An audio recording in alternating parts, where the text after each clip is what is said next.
What is up, YouTube? This is Street Sid here, and today I'm bringing a game of Domination Grand War on Jungle.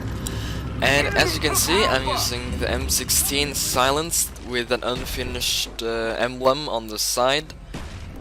Please leave a comment below and guess what that emblem will become to be.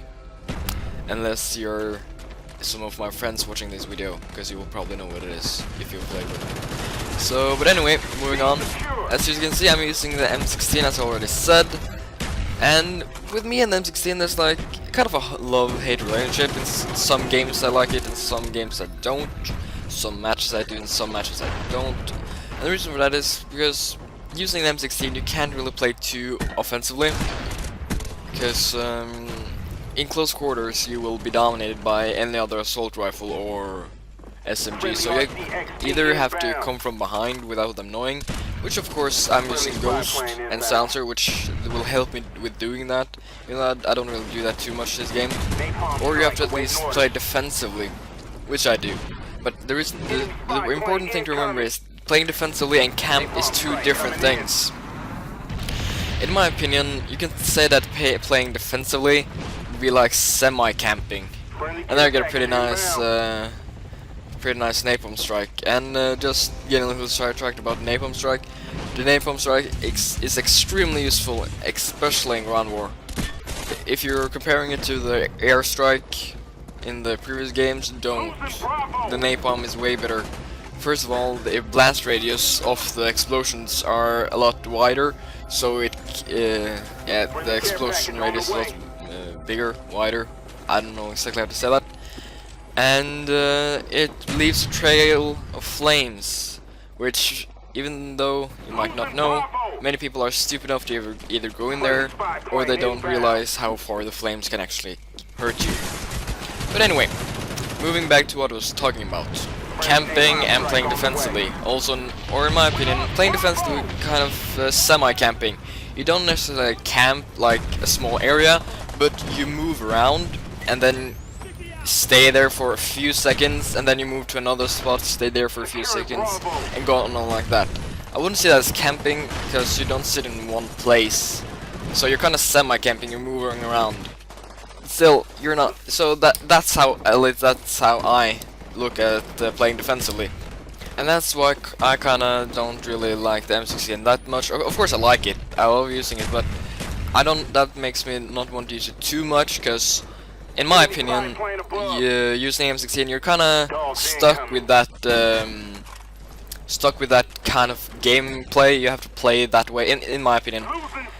And luckily for me, that guy, he was completely unaware of what was going on, so was able to get an easy kill and not an terrible death ending my streak.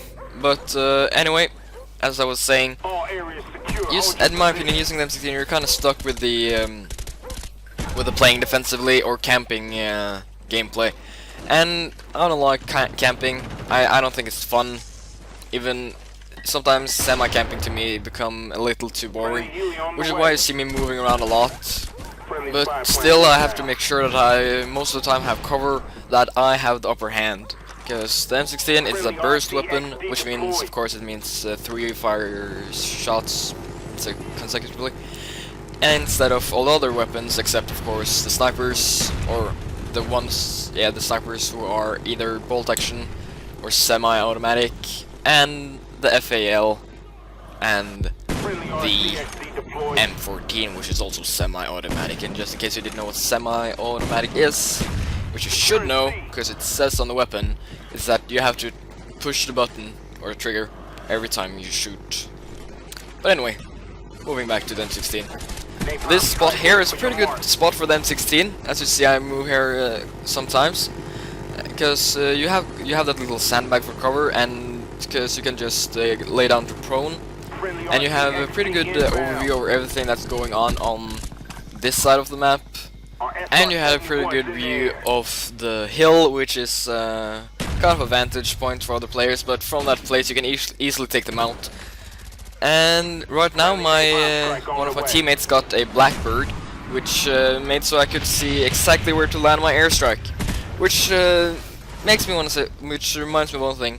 Because in Black Ops, kill streak doesn't stack, so there's no reason to use them immediately unless you're safe, and especially with the napalm strike, you should always wait for either you know where the enemy are, or you have a blackbird or a spy plane. And since my teammate just got a blackbird, I decided to use my napalm because then I knew I could get some kills. And the same thing goes for like the controllable airstrikes, like the chopper and stuff like that. Because you should use it at once. You should wait until you're a safe spot, and then use it then.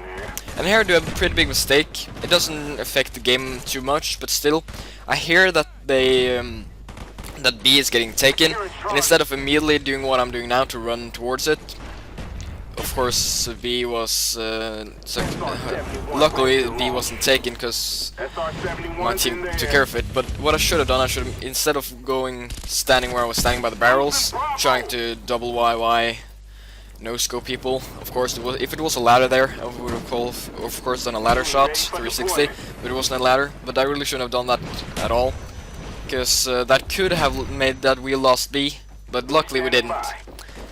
And luckily I get killed by NoobTube, because that ended my streak as I wanted to, because I can start on a new one. Because who don't want to do that? Joke, if you didn't get it.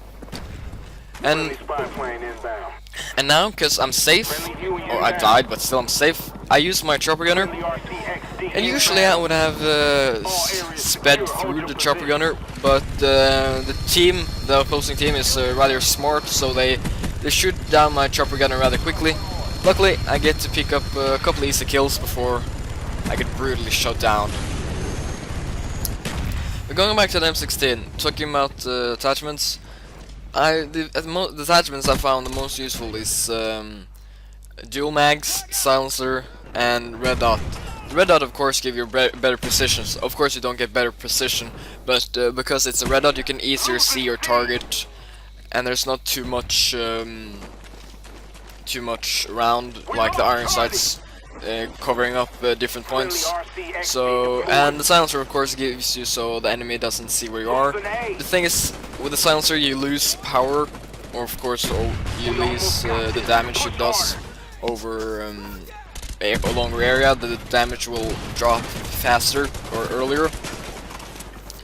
And because M16 is a really high precision weapon and it's burst, you would really want those 3 shots to hit.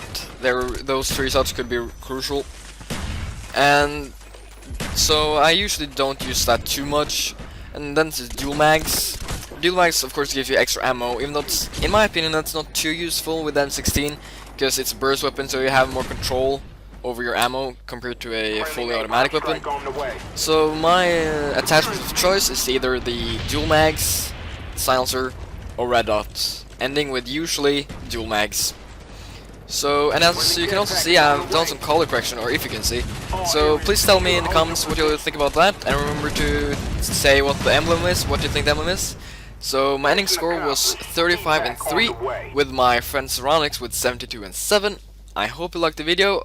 Please leave a rating, comment, subscribe, and I'll see you later, guys.